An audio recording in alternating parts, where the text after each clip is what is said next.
Welcome to the episode of Love and Reality Podcast. I am your host, Ricky Valero. On today's episode, we are going to continue the coverage of the Peacock series, The Traitors Season 2, diving into episode 5, the series that sees reality stars and famous faces battling it out in a game of lying to win a cash prize. I break down everything that happened, who was eliminated, how much money did they add to the pot, who do they murder, do they finally figure out who the traitor is? All of this will go down in one episode in one of my favorite reality TV shows of recent time. The show is hosted by Alan Cummings. Obviously, we had the first 3 episodes debut on January 12th. Now we're going to a weekly format. I'm very excited about that.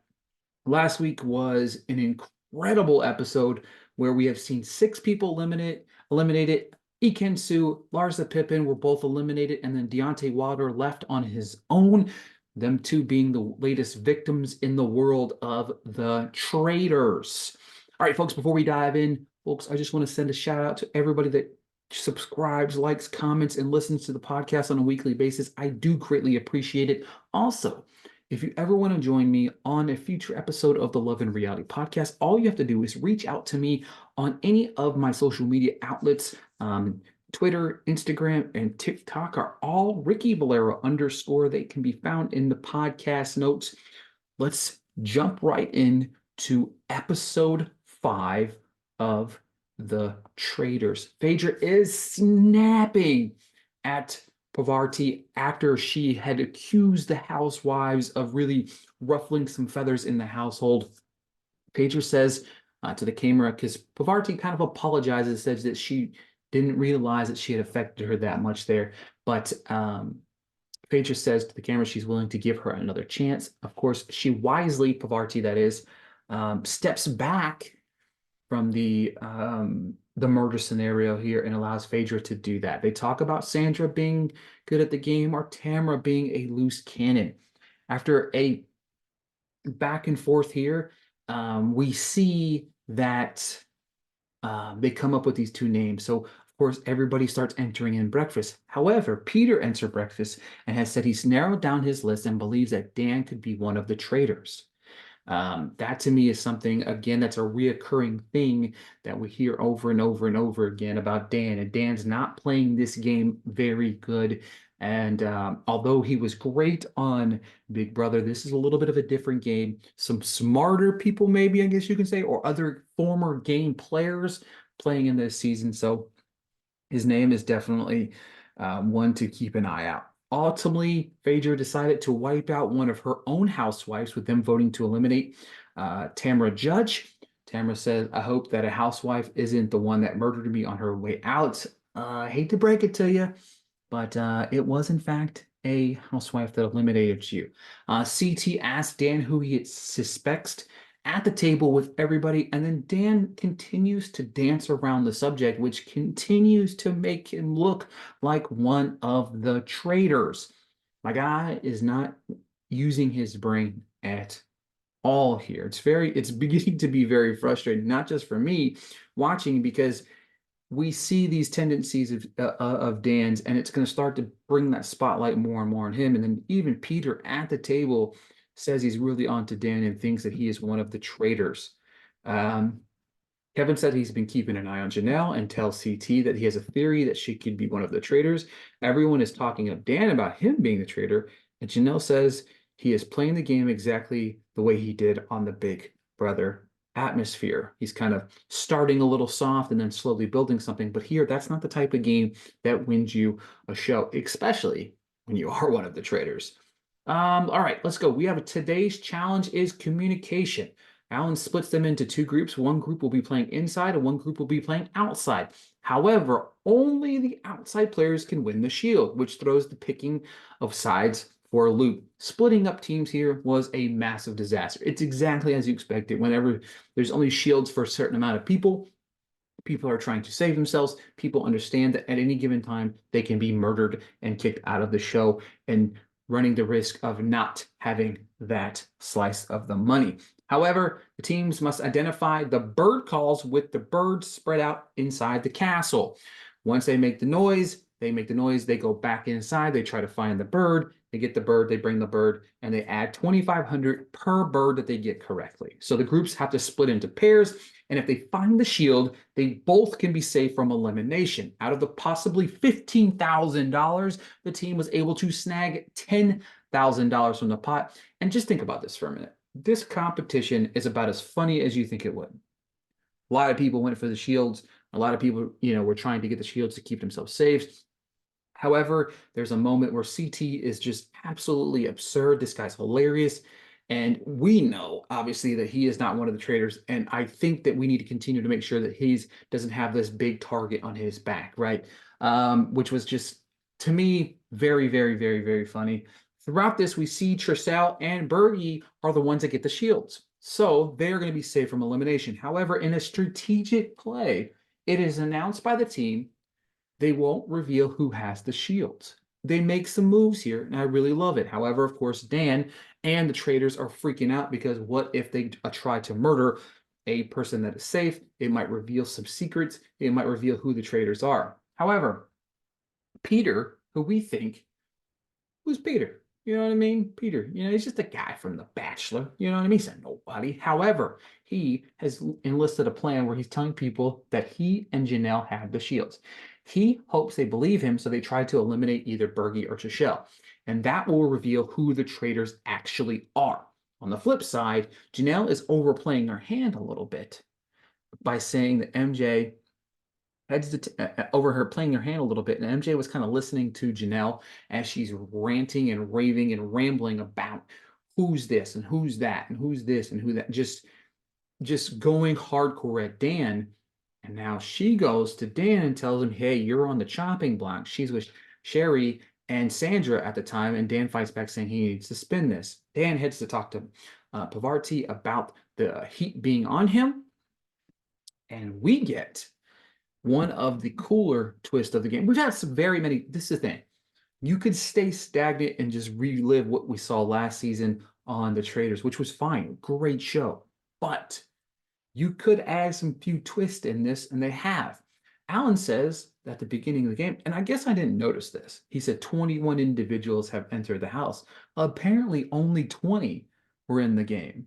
So he announces there is one thing he forgot to mention, and he brings one more chair into the conversation. There is a new guest in the castle, and everyone's jaw hits the floor. Again, I love the good twist here.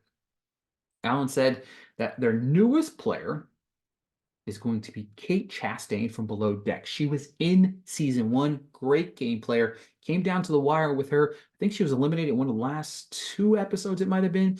But she shows up and she reveals in her little envelope that she's going to be a faithful. Wasn't very happy with that. However, I do think that if we get a traitor eliminated, she could be, reeled into the dark side. And I don't think a lot of people would be suspected of that. Now, this is where we have fun. Okay, these final tables are absolutely insane. There has been so many pissing contests. Obviously, Kate said she's slightly worried about how they react to her being in the game. She asked everyone at the table, who do we hate? And then, of course, Kevin sits up and announces that he would like to state his case without being interrupted. He announces that he's going to put Janelle's name at the table for being a traitor. He said that everyone that has been eliminated for so far has been out of Janelle's mouth or she's had a hand in it. Of course, she defends herself, saying she isn't a traitor. Bergie also announces in his defense for her. Janelle announces that Dan is a traitor, followed by CT, with him either he's acting like a traitor or he's working with a traitor or he is one himself. And then she looks at Sandra and says, you are a traitor as well. Sandra isn't happy and calls her back out in return. This is where I feel like Janelle kind of overplayed her hand in front of everybody. I really feel like she went too hard on too many different people. If she keeps it focused on just one person, Dan, maybe the strategy kind of flips here. You know what I mean? Like you're going hardcore at like 3 people that have 3 votes at the table. I think you need, like, with the group that where it is in right now, I think you need like 8 votes to be out of the game or something like that. So with that, you're playing a very strong hand by just calling out so many different people here. And this kind of really turned the tide. CT said Janelle is gets some heat on her and now is trying to spin it on everybody else.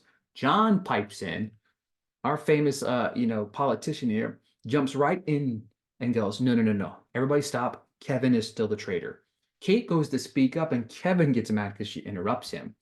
And then, of course, Peter announces that Dan has contributed to Lise. He said Dan said he would like to hear why they think he's the traitor because he is, and everybody says because he's quiet. He said he uses his skills in Big Brother to win the show. And Janelle gets loud. Tricelle follows by saying Dan's playing too close to the vest. Janelle asks Dan who thinks the traitor is, and he says Janelle. Um, he said his friendship for Janelle has blinded him, and she has led the charge on everyone being gone, and he defended her, and it was his mistake. Time and time again, we have a pissing contest of pointing fingers. Obviously, we have Dan, Janelle, Kevin's name being brought up, maybe a little bit of CT sparked here. And then right before the voting, we have Pavarti's and her resting bitch face that she just always has on her. Either that or she smells something funky. It's just every time the camera's pointed at this girl, it's there. It's kind of to the point now where you expect it and you're like, oh, oh, oh, there it is. That being said, the voting has begun. MJ kicks off his vote for Janelle. Phaedra votes and said it was one of the hardest votes, but she has to vote for Janelle as well. She hopes they can be friends outside of the show. That's coming from a traitor. Sandra votes for Janelle as well. She said she thought she was the last one recruited, and that these two, like, oh my God, in one of the best moments so far in the season. She says she's a bitch. You call her bitch. Fuck you. Or fuck off. Everything in between. These two go back and forth, and it gets heated for a hot minute, and I loved every minute of it. And then Peter throws down the first vote for Dan. John does the same. Janelle, of course, does the same.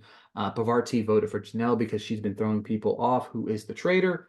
Kevin voted for Janelle. Tricelle voted for Dan. We got 5 votes for Janelle, 4 votes for Dan. Dan votes Janelle, said she's either a traitor or a faithful he can't trust anymore. And then CT votes for Janelle. It's 7-4. And if she gets one more vote, Janelle is gone. Sherry votes for Janelle, saying, if you're faithful, you're just not a trustful faithful anymore. And then for the first time ever, I don't think, if anybody could correct me here, Alan makes everybody else reveal their votes. I don't think this has been done. Once somebody's been voted out, everybody else hadn't had to reveal their votes so far, which I found interesting. But Bergie voted for Dan and Kate voted for Janelle. Kate said new to the group, she learned to pick somebody that pick with the group to start off with. Of course, Janelle has been kicked out 8-5 to Dan, and then she reveals, of course, she's not a traitor. Bergie snaps here, just absolutely snaps. Bergie said Dan's name is on the chopping block if he doesn't come off with any names soon.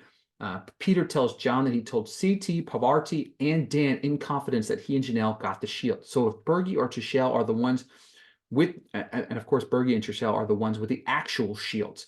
If they try to murder either one of those two, CT, Pavarti, or Dan is definitely one of the traitors. Now, Phaedra Pavarti tried to explain to Dan that he needs to get his life together. They try to explain to him that he needs to come up with a name. They asked him about a name, and he just was like, duh, I'm just stupid.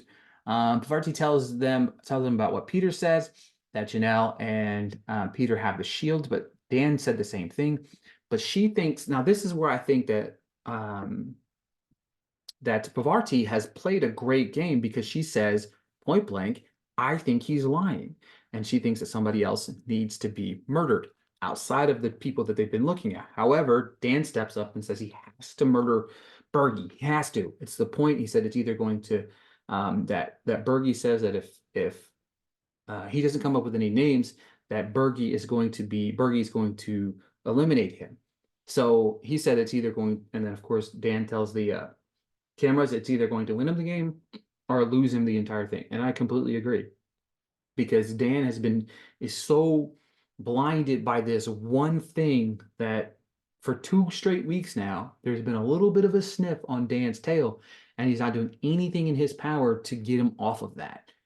Because again, this is CT, Pavarti, and Dan. If for some reason they go through with this, we don't see it, it'll be at the next episode. But if we see Bergie get eliminated, we know that one of those three individuals is going to be called out at the next ceremony.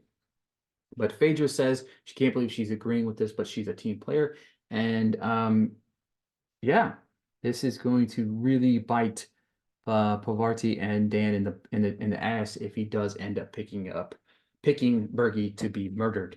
And that was it for episode 5 of The Traitors. A really great episode. Again, I love how we have so much content in one episode. So much things happen. Most shows have a slow build, and then you get somebody murdered at the end of the episode. This one, you have a murder to start the episode, you have a challenge, and then you have an elimination at the end of it every single episode. So 2 people typically are going to get eliminated in every single episode. It keeps things interesting, it keeps you on the edge of your seat, and it never has a dull moment. Thank you guys so much for tuning into another episode of Love and Reality Podcast. We will be back very soon with some more coverage of The Traitors. We've got The Trust, A Game of Greed, packed up in episodes there. We've got some Love is Blind Season 6 content coming out soon with the new season dropping. I can't wait to talk about that as well. Thank you guys so much for tuning in, and I'll talk to you guys soon.